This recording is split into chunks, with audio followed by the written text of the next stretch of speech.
معجزۃ المصطفیٰ، سرور کائنات شاہ موجودات صلی اللہ تعالی علیہ وآلہ وسلم کے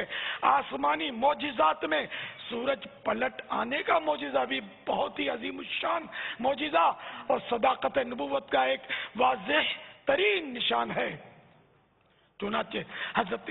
سیدتنا بی بی اسماء بنت عمیس رضی اللہ تعالی عنہ کا بیان ہے کہ خیبر کے قریب منزل صحبہ میں حضور اکرم صلی اللہ تعالی علیہ وآلہ وسلم نماز عصر پڑھ کر حضرت علی کرم اللہ تعالی وجہہ الکریم کی گود میں اپنا سر انور رکھ کر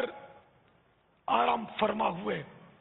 اور آپ پر وحی نازل ہونے لگی۔ حضرت علی کرم اللہ تعالی وجہہ الکریم سر اقدس کو اپنی آغوش میں لیے بیٹھے رہے یہاں تک کہ سورج ڈوب گیا،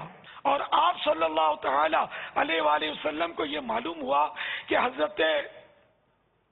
علی رضی اللہ تعالیٰ عنہ کی نماز عصر قضا ہو گئی، تو سرکار صلی اللہ تعالی علیہ وآلہ وسلم نے دعا فرمائی، یا اللہ یقیناً علی تیری اور تیرے رسول کی اطاعت یعنی فرما برداری میں تھے، لہذا تو سورج کو واپس لوٹا دے تاکہ علی نماز پڑھ لیں۔ حضرت بی بی اسماء بنت عمیس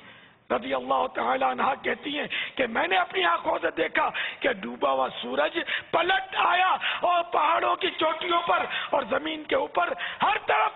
دھوپ پھیل گئی۔ صلو علی النبی۔